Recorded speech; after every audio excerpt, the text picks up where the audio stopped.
Hi there everybody, and you're very welcome to the latest episode of the South Tipp Arts Podcast.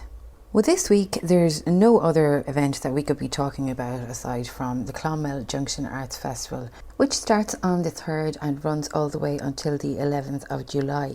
Clonmel Junction Arts Festival was founded in 2001 to celebrate touring theatre and live music. 20 years on, it is the preeminent arts organisation in Clonmel, providing a platform for regional and national artists, the infrastructure to develop a body of professional arts workers in the town, and a hub for national and international artists to share space and ideas with a large urban town at the heart of a rural hinterland.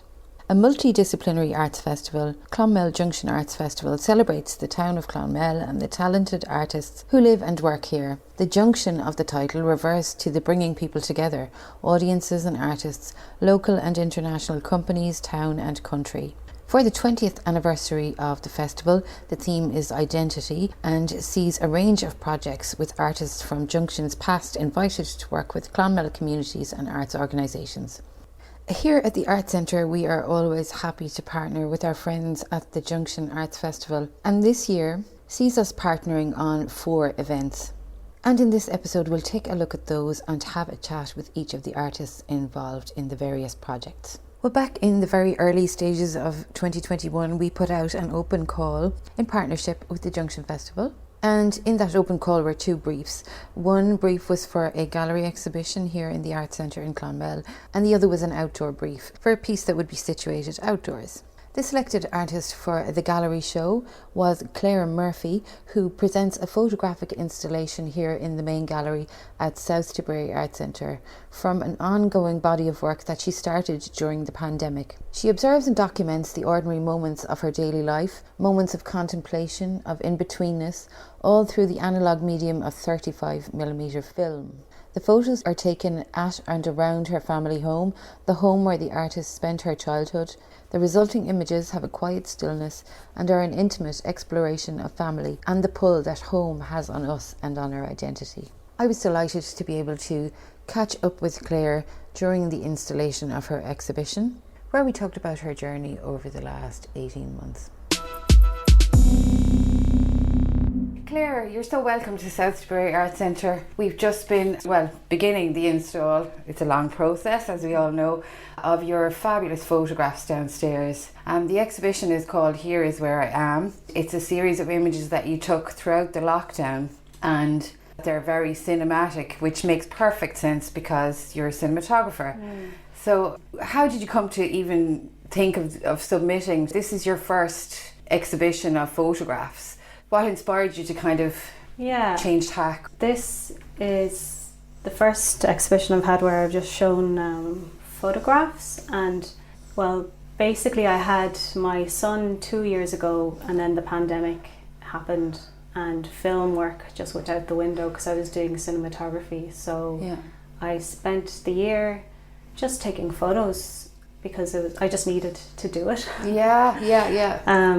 And I just had built up a huge body of photos kind of recording this kind of period in my life, and I just wanted to have some kind of end point to the body of work, and just being able to show them, like exhibit them, is like the perfect way to end this little project. It's like a little bookend on fantastic. They're really beautiful.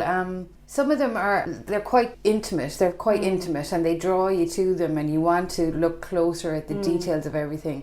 They're not digital images. That's important, I think, for people to know that they're taken with the film camera. Yeah, it's all analog.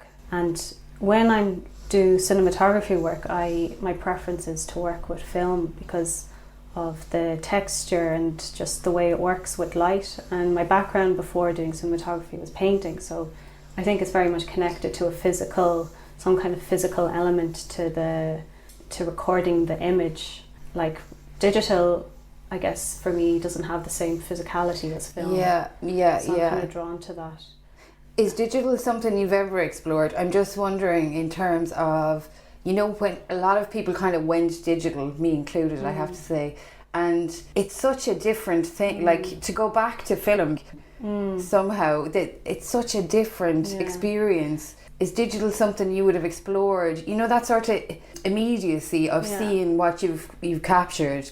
That's what's, I suppose, so nice about digital, that you can kind of see it straight away. And you can change it if you don't like it, or you know, whereas with film you have to be very much more intentional, I think. Yeah, I work with digital when I'm doing a lot of my film work, like cinematography on a big film.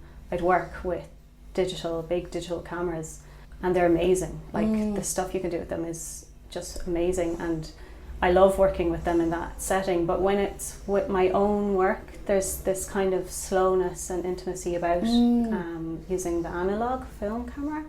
That just kind of worked for what I was doing, because I mean the whole year was just like, there was like not really anything going on, so you could just take your time and just do things at a different pace, and it just kind of worked with film and kind of helped express that kind of slowing down. Totally understand.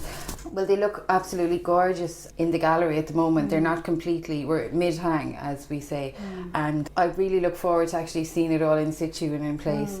What is next for you? As do you think more gallery type work, or are you itching to kind of get back behind a video camera?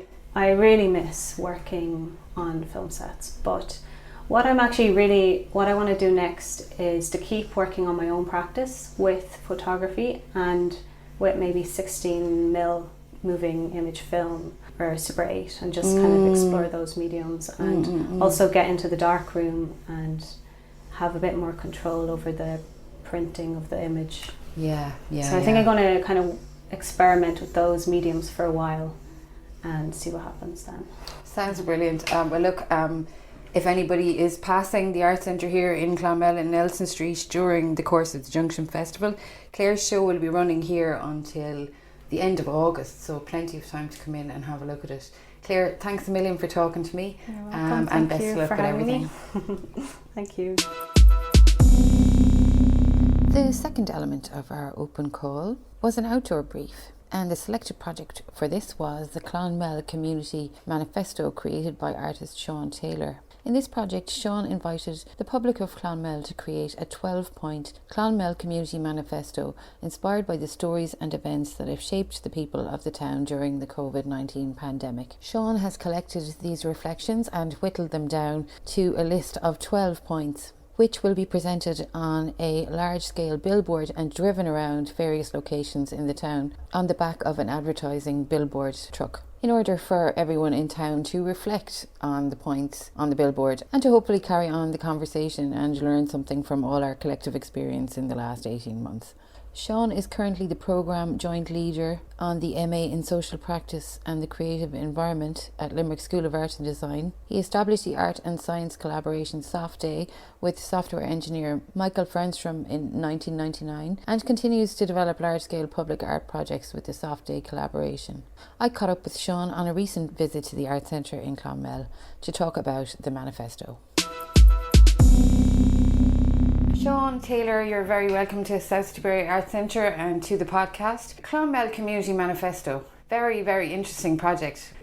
I was watching all the proposals as they came in actually, and it was one that jumped out. How do you feel like, just, you know, at the end of the process now, how do you feel like Clonmel as a town have engaged with your project? I think there's two feelings I have. One is I'm very excited by the quality of the replies that I've got, and then I just wish, I suppose every artist wishes that there was a much greater response from the town, but you know, I'm very happy, and that's good. When the manifesto was being driven around town, I think it will give people real food for thought, which is the intention of the piece. Absolutely, and reading the different statements, what I felt was that, like, actually most of us had pretty similar experience of, you know, there is a kind of a universality to the feelings expressed in the statements on the board. Were you surprised at the things people said, or was it very much as you predicted? I was very surprised with some of the comments, because you kind of, I suppose a lot of things you've taken for granted. You know, there was a comment about hearing the birds singing in Irish Town, for example, and it was the first time they ever noticed it, because so many people were not moving about, and there was not so much traffic, and that really impressed me. And there was other ones then, like the conspiracy theorists. I thought that was a great comment. Yeah. I learned to, I learned distinguish. Distinguish. Between real fact news and fake news. fact and fiction. Yeah. Because I should say that there was a lot of comments that didn't make the shortlist. That was what I was going to ask you. Was there stuff that just wasn't appropriate to put in, or like was a bit too controversial, or whatever? Not so much controversial. You want to give it because you don't want to censor people too much. And you want to get an overall sense of what's out there, because there is a lot of frustration out there. There's a lot. There was a lot of learning out there from people. Yeah. But there was a lot of what I would say. Not inappropriate. It's not inappropriate. It's not even the word, but a lot of comments to do with religion that had nothing to do with the town, and then an awful lot of conspiracy theorists and anti-vaxxers writing in that. Excuse me, that's my phone.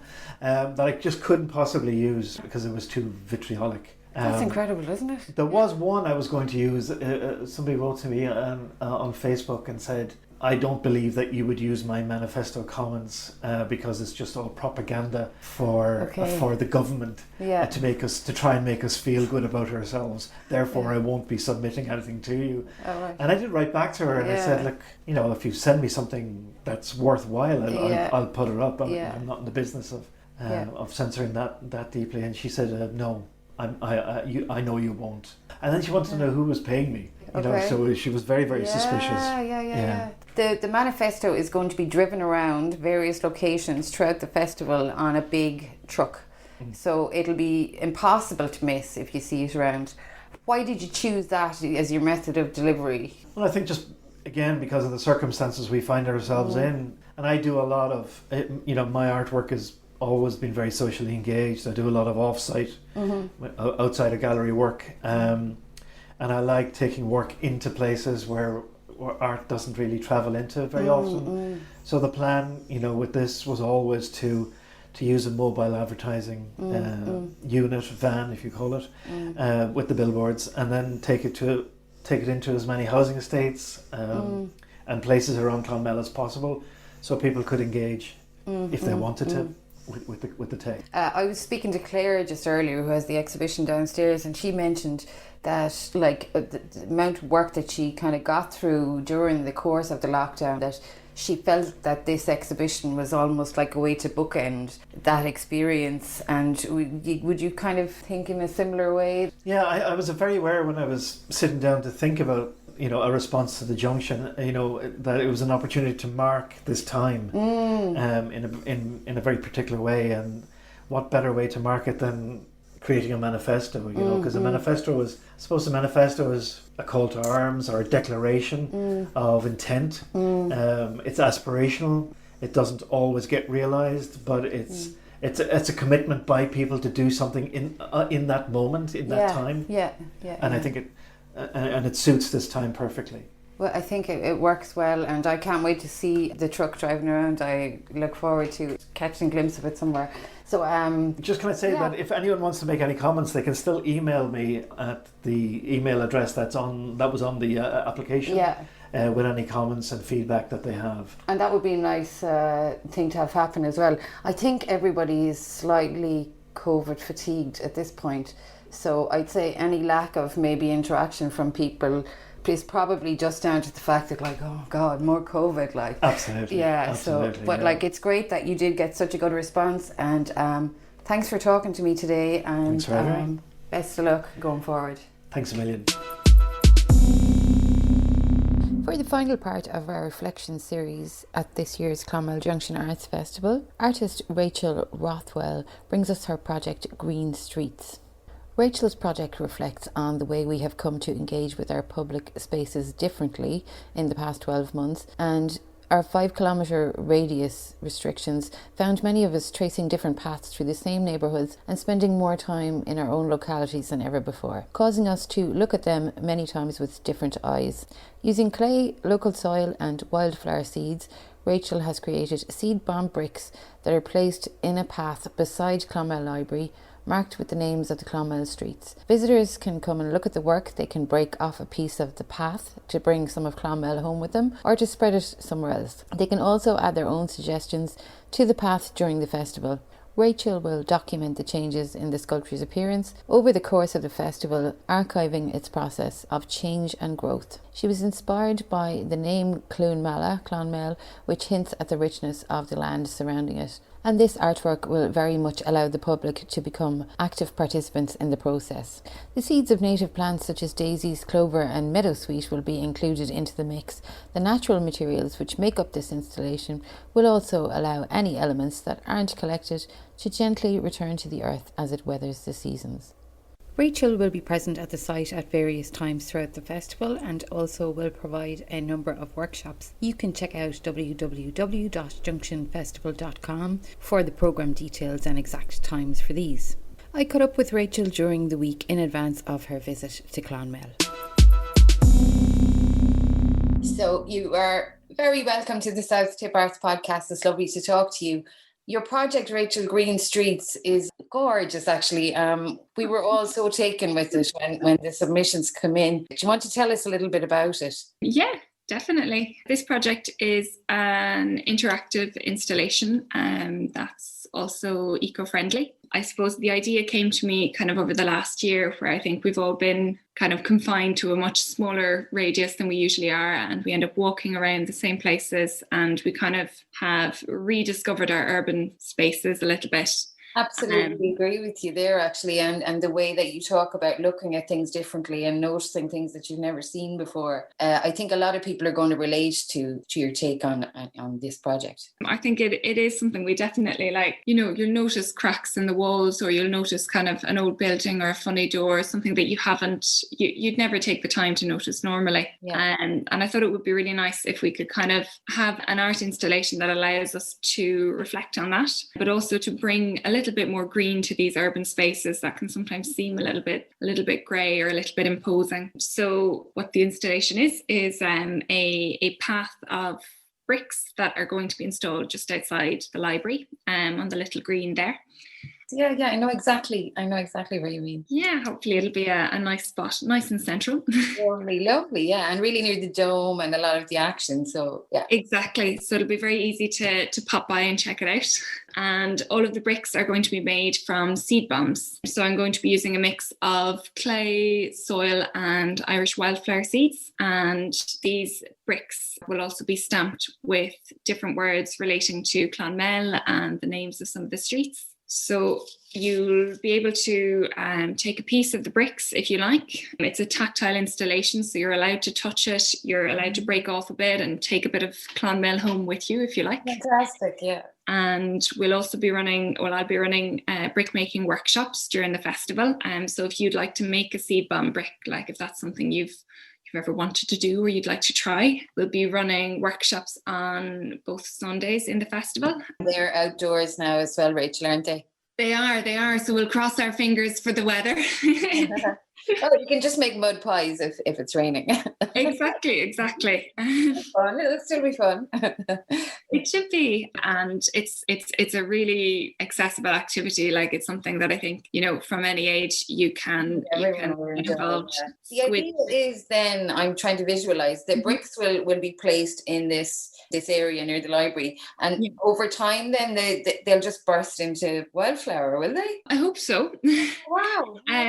Perhaps not during the festival, wildflowers do take a few weeks to germinate, but the idea is that they will continue to grow and spread afterwards. So that's kind of the nice thing as well. If you take a piece of it home with you, you're able to spread a little bit of those Irish wildflowers. Lovely. And I thought it was a nice reflection of the name of Clonmel as well, because I think Clonmel is like Valley of the Honey in Irish, and I think it's really nice when you're bringing a bit of green to a space to be able to consider like our wildlife and what our bees need as well. Absolutely, and it's actually beautiful to see so many people taking up on kind of totally different towns around the place, taking up on these pollinator projects and everything. And just personally, you can see it. You can see it in all the verges. You can see it in all the kind of wild spaces. It's absolutely brilliant. More of that, please. So, Rachel, we should look forward to seeing you around the festival dome site up by the library over the 2 weekends. Is that right? Yes, Yeah. exactly. I'll be around the festival both weekends as well. So if you have any questions about the installation or you want to come up and talk about it or anything, do feel free.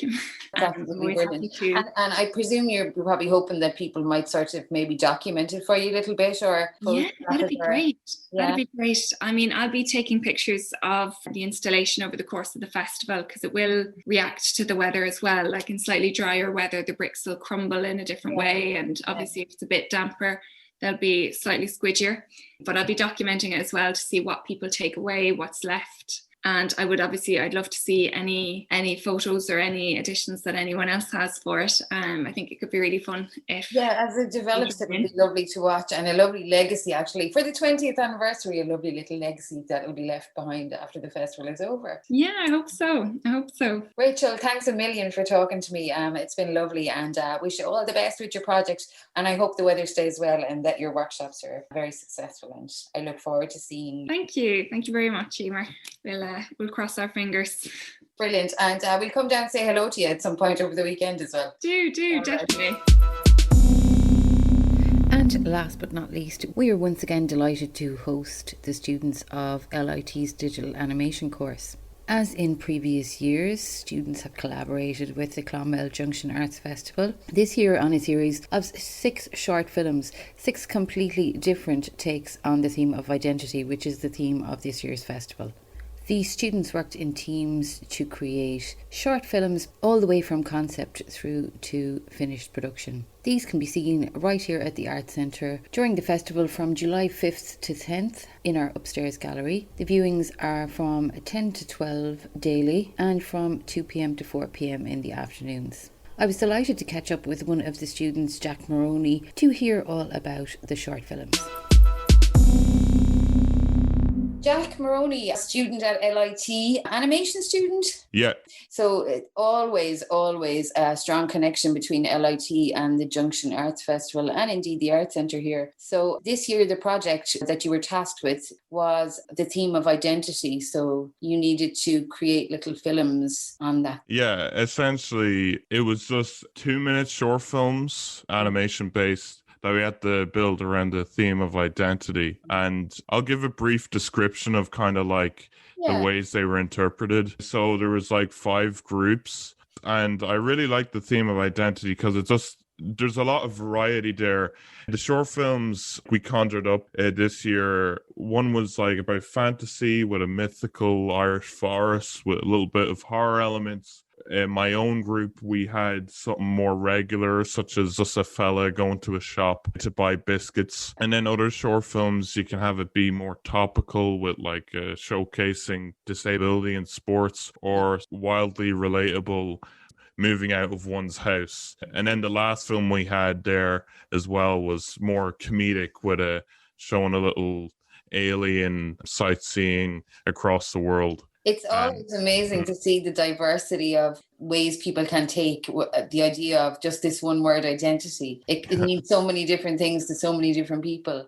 And 2 minutes, when you say 2-minute films, Jack, you make it sound like, we knock these together in 10 minutes. But like, yeah, they take a lot of time and a lot of consideration. A very long time. I do really like the theme of identity this year because with those lists of films, visually you see very different in terms of setting and tone and style, and it's almost like the short films themselves are embodying that theme of identity just by them being all together because of how different and unique they are. We kind of interpreted identity to many things in our own life.